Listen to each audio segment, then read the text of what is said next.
and I voted for you twice in the last election.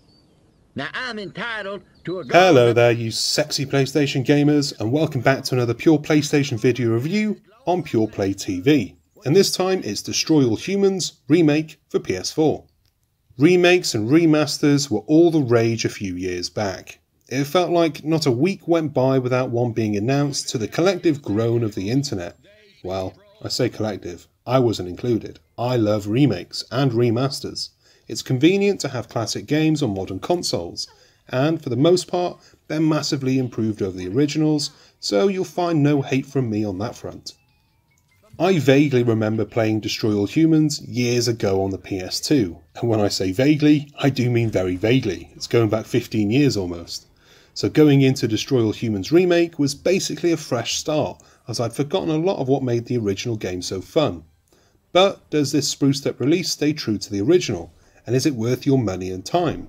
In a word, yes. Destroy All Humans remake puts you in the space boots of an angry alien called Crypto, as he makes his way through America, causing mayhem and killing humans. It's not a serious game at all, and the humour is likely to push a few buttons in this hypersensitive world that we're now living in. But for me, the ruder and crasser, the better. The game openly mocks 1950s sci-fi B-movies and leans into it hard for inspiration. You've got a stupid mayor sounding a lot like the stupid mayor from The Simpsons. You've got hillbillies with shotguns and two teeth. You've got the standard 1950s ladies with big boobs and bigger hair, accompanied by jocks in their Letterman jackets. It's spot on in that respect, and as a fan of silliness, I can't fault it. Your mission is, well, it's to destroy all humans. There is a little more to it, mind you, but the bulk of the gameplay is centred around killing humans in whichever way you feel fits the moment. Missions are structured around destruction, though some will force you to use stealth and show a little bit of restraint with your anal probe gun. Other missions are timed, which definitely feels retro in this day and age. To be honest with you, some of the missions haven't aged all that well, and I can see some of them being a bit of a pain for anyone who has grown up outside of the PS2 era of gaming. Game design has moved forward and found new ways to challenge players, and Destroy All Humans remake, it doesn't really do much to move with the times, at least in that respect. But the counter argument is, why should it? It's a remake, but it still needs to be comparable to the source material. The biggest changes come in the graphics and the controls, both of which have been overhauled to be easier on the eyes and on the thumbs, well, and fingers.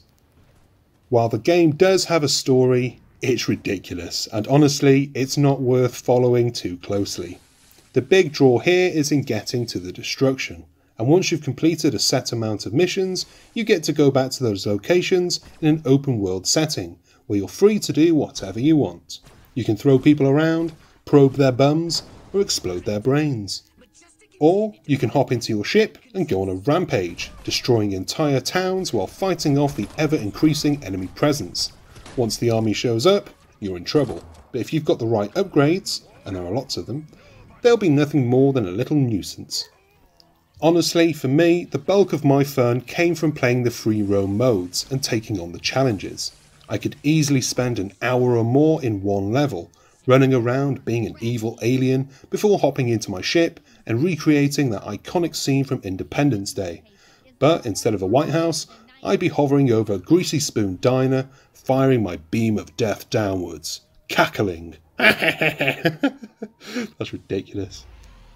It's good fun, and while it won't be a mainstay for me, because I'm basically done with the game now and I'm unlikely to go back and play it unless my boy wants to, it's still worth a look, especially if you have fond memories of the original game, which is available on PS4 as an emulated version of the PS2 game, but don't bother with that, get this remake instead. And that's the end of this review. I hope you enjoyed it and found it to be of some use. I had some good fun playing the game, and it's a decent way to kick back an hour and kill some time. Have you played it already? What do you think? Let us know down in the comments below, and if you haven't already, hit that subscribe button too. It helps us bring you more stuff to watch. Until next time, stay sexy, keep washing your bloody hands, and play some games. Bye!